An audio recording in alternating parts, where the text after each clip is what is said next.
అధిక బరువు అనేది ఇవాళ మన మోకాళ్లకు శాపంగా మారుతోంది. శరీర బరువు పెరుగుతున్న కొద్దీ మన మోకాళ్లపై భారం కూడా పెరుగుతూ పోతుంది. దీంతో అధిక బరువును మోయలేక మోకాళ్లలోని కీళ్లు వేగంగా అరిగిపోవటం మొదలవుతుంది. ఫలితంగా చిన్న వయసుకే మోకాళ్ల నొప్పులు మొదలైపోతూ ఉంటాయి. ఈ నేపథ్యంలో అధిక బరువు, స్థూలకాయం బారి నుంచి మోకాళ్లను కాపాడుకునేందుకు ఏం చేయాలో, బరువును వదిలించుకునేందుకు జీవనశైలి అలవాట్ల విషయంలో ఎలాంటి జాగ్రత్తలు తీసుకోవాలో డాక్టర్ని అడిగి ఇప్పుడు తెలుసుకుందాం. అతిగా బరువుతోటి ఏం ప్రాబ్లమ్స్ వస్తాయంటే, ఓవరాల్గా మన బరువుతోటి మనం నడక, మన చేసే పనులు తగ్గిపోతాయి. దాంతో ఏమవుతుంది, మన కండరాల స్ట్రెంత్ కూడా ఆర్ బలం తగ్గుతుంది. మన కండరాల బలం తగ్గి కొలిది జాయింట్లో మోకాళ్ళలో ఫోర్స్ అనేది పెరుగుతుందన్నమాట. ఇవి మన మసిల్స్, కుషన్స్, జాయింట్స్లో కుషన్స్ ఇవన్నీ కూడా ఒక షాక్ అబ్జార్బర్ కింద పనిచేస్తాయి అన్నమాట.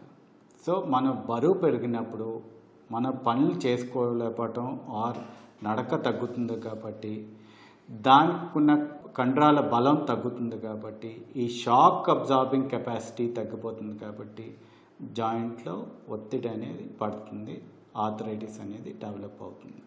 ఇది మెయిన్ కారణం.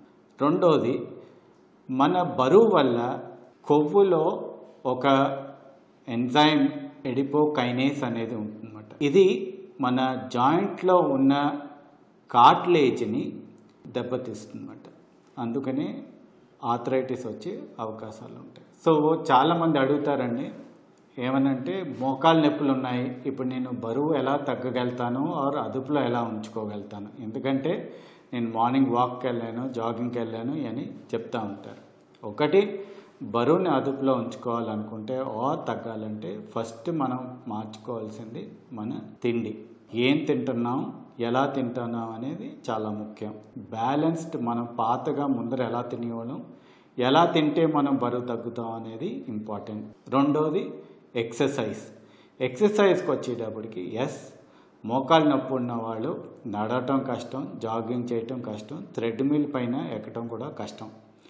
సో వాళ్ళకి మేము చెప్పేది ఏంటంటే, సైక్లింగ్ అనేది చేసుకుంటే కూడా మనం ఎక్సర్సైజ్ అవుతుంది.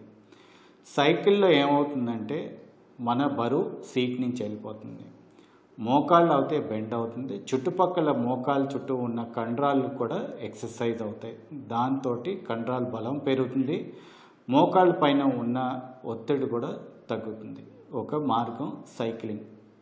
రెండో మార్గం స్విమ్మింగ్.